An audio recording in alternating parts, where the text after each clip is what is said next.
सोने का अंडा। बहुत पहले की बात है। एक गांव में रोहित नाम का एक लड़का रहता था। उसके माँ बाप बचपन में ही गुजर चुके थे। वो खेतों में काम करके अपना गुजारा बड़ी मुश्किल से करता था। उसके पास एक मुर्गी थी जो उसको रोज एक अंडा देती थी। जब उसके पास कभी खाने के लिए कुछ नहीं होता तो वो रात को अपनी मुर्गी का अंडा खाकर ही सो जाता था। उसके पड़ोस में एक सुरेश नाम का एक व्यक्ति रहता था।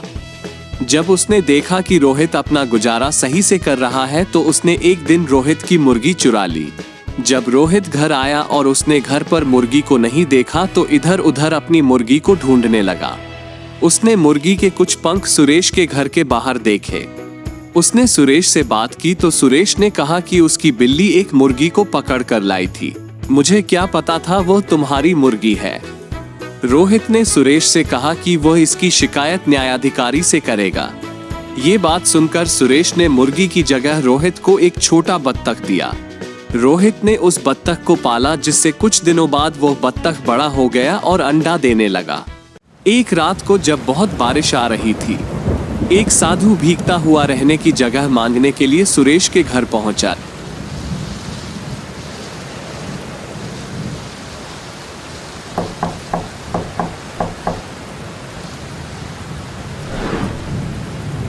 अरे बेटा, क्या मैं तुम्हारे घर पर आज की रात बिता सकता हूँ? बाहर बहुत बारिश हो रही है। नहीं, मेरे घर पर जगह नहीं है। मैं आपको जगह नहीं दे सकता। अब यहाँ से जाओ। इसके बाद वो रोहित के घर गया।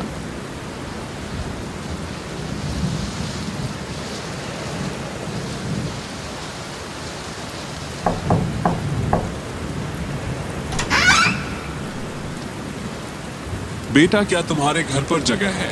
मैं बहुत थका हुआ हूँ और बहुत गीला हो गया हूँ। बाहर बहुत बारिश हो रही है। हाँ बाबा, मेरे घर पर जगह है। आप यहाँ रुक सकते हैं। आइए। तुम्हारा बहुत बहुत धन्यवाद।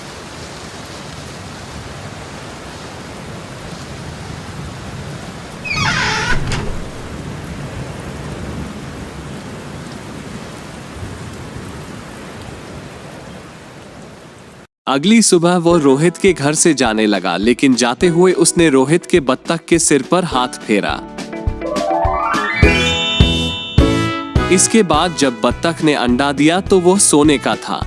रोहित ये देखकर बहुत खुश हुआ। अब बत्तख जब भी अंडा देता तो वो सोने का होता था। सोने के अंडे को बेचकर रोहित की सारी गरीबी दूर हो गई, लेकिन फिर भी वो साधारण जिंदगी ही जीता था। एक दिन सुरेश ने बत्तख को सोने का अंडा देते हुए देख लिया। अच्छा, तो ये बात है, इसकी बत्तख सोने का अंडा देती है, तभी ये बड़े आराम से रह रहा है। और वह न्यायाधिकारी के पास गया। अरे सुरेश, यहाँ कैसे आना हुआ? मेरे घर पर चोरी हो गई है। चोरी पर क्या चोरी हो गया और किसने चोरी किया? रोहित ने कल मेरा बत्तख चुरा लिया और मेरे वापस मांगने पर उसने मेरी बत्तख वापस भी नहीं की। अब आप ही कुछ करिए। ठीक है, मैं रोहित से बात करता हूँ। रोहित, मैंने सुना है कि तुमने सुरेश की बत्तख चुरा ली है। नहीं, मैंने सुरेश की बत्तख चोरी नहीं की है। ये बत्तख सुरेश ने ही मुझे दी है। सुरेश ने ये बत्तख मुझे मुर्गी के बदले में दी है, लेकिन अब ये सोने का अंडा देता है। तो ठीक है, मैं इस बत्तख को अपने घर ले जाता हूँ और देखता हूँ कि यह बत्तख सच में सोने का अंडा देती भी है या नहीं। बत्तख ने रोज की तरह न्यायाधिकारी के पास भी सोने का अंडा दिया। अगले दिन न्यायाधिकारी ने दोनों को सामान्य अंडा दिखाया। ये देखो, यह अंडा कल तुम्हारे बत्तख ने दिया है। नहीं नहीं, मेरा बत्तख तो सोने का अंडा देता है। ये मेरा बत्तख नहीं है। सुरेश, क्या ये तुम्हारा बत्तख है? हाँ हाँ, ये मेरा बत्तख ही है। न्यायाधिकारी ने एक नया बत्तख लेकर सुरेश को दे दिया और रोहित को सोने का अंडा देने वाली बत्तख दी। रोहित दोबारा सोने का अंडा देने वाली बत्तख पाकर खुश हुआ। इस कहानी से हमें ये सीख मिलती है कि हमें कभी भी लालच नहीं करना चाहिए और दूसरों को देखकर ईर्ष्या नहीं करनी चाहिए। एक गांव में एक आदमी रहता था। टोपी बेचना उसका काम था। वह रोज सुबह एक बड़ी सी टोकरी में ढेर सारी रंग बिरंगी टोपियां भरता और उसे सिर पर लादकर घर से निकल जाता।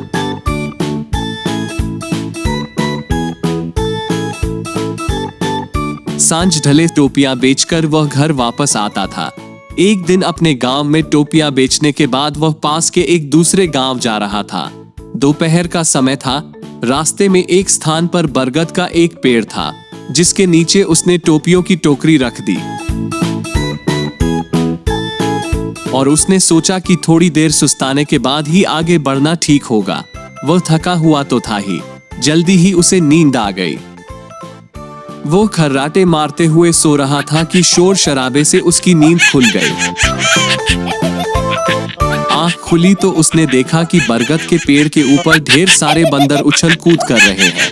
वह ये देखकर चकित रह गया कि उन सब बंदरों के सिर पर टोपियां थी। उसने अपनी टोपियों की टोकरी की ओर देखा तो सारी टोपियां गायब थी। चिंता में वह अपना माथा पीटने लगा।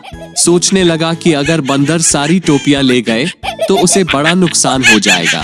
उसे माथा पीटता देख बंदर भी अपना माथा पीटने लगे। वे टोपी वाले की नकल उतार रहे थे। बंदरों को अपनी नकल उतारता देख टोपी वाले को टोपियां वापस प्राप्त करने का एक उपाय सूझ गया। उसने अपने सिर से टोपी उतारकर फेंक दी। फिर क्या था? बंदरों ने भी अपनी अपनी टोपियां उतारकर फेंक दी। टोपी वाले ने झटपट सारी टोपियां टोकरी में इकट्ठी की और आगे की राह पकड़ ली। इस कहानी से हमें सीख मिलती है कि सूझबूझ से हर समस्या का हल निकाला जा सकता है। एक छोटे से गांव में श्याम नाम का एक लकड़हारा रहता था।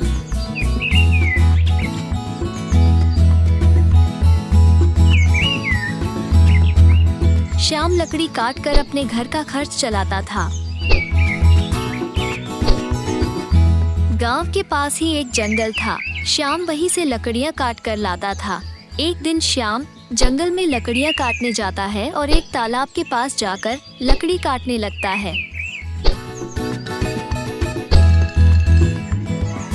काफी देर लकड़ी काटने काटते वो थक जाता है और इसी दौरान उसकी कुल्हाड़ी तालाब में गिर जाती है। कुल्हाड़ी के तालाब में गिरते ही श्याम बहुत परेशान हो जाता है और कहता है, मेरे पास एक ही कुल्हाड़ी थी, अब मैं कैसे लकड़ियां काटूंगा। उसी तालाब में एक देवदूत रहता था। उसने श्याम की परेशानी समझी और तालाब से अपने हाथ में एक सोने की कुल्हाड़ी लेकर बाहर आता है। श्याम कुल्हाड़ी को देखकर हैरान हो जाता है क्योंकि वो सोने की होती है। उसने सोचा कि मेरी कुल्हाड़ी तो लोहे की थी, ये तो मेरी कुल्हाड़ी नहीं है। श्याम देवदूत से कहता है, नहीं श्रीमान, ये मेरी कुल्हाड़ी नहीं है। इतना सुनकर देवदूत फिर तालाब के अंदर जाता है और इस बार उसके हाथ में चांदी की कुल्हाड़ी होती है। वो श्याम से कहता है, बेटा, वो कुल्हाड़ी अगर तुम्हारी नहीं थी तो फिर ये चांदी की कुल्हाड़ी तुम्हारी होगी। श्याम चांदी की कुल्हाड़ी देखकर फिर से हैरान हो जाता है, लेकिन वो देवदूत से कहता है, नहीं श्रीमान, ये कुल्हाड़ी भी मेरी नहीं है, मेरी कुल्हाड़ी तो लोहे की थी। इस बार देवदूत फिर से तालाब के अंदर जाकर बाहर आता है और इस बार उसके हाथ में लोहे की कुल्हाड़ी थी। वो श्याम से कहता है, क्या ये लोहे की कुल्हाड़ी तुम्हारी है? श्याम अपनी कुल्हाड़ी को देखकर खुश हो जाता है और कहता है, हाँ श्रीमान, ये कुल्हाड़ी मेरी है। श्याम की ये ईमानदारी देवदूत को भा जाती है और वो श्याम की इस ईमानदारी को देखकर बहुत खुश हो जाता है और वो श्याम से कहता है, तुम बहुत ईमानदार हो श्याम, मैं तुम्हारी ईमानदारी और सच बोलने से बहुत खुश हुआ हूँ और इसी को देखकर मैं तुम्हें ये तीनों कुल्हाड़ी दे रहा हूँ। इन्हें मेरी तरफ से तुम्हारी ईमानदारी का इनाम समझकर स्वीकार करो। श्याम खुशी खुशी वो कुल्हाड़ियाँ लेकर अपने घर चला जाता है। तो दोस्तों, इस कहानी से हमें ये सीख मिलती है कि हमें हमेशा सच बोलना चाहिए और ईमानदार रहना चाहिए। ऐसा करने से भगवान भी हमारा साथ देते हैं।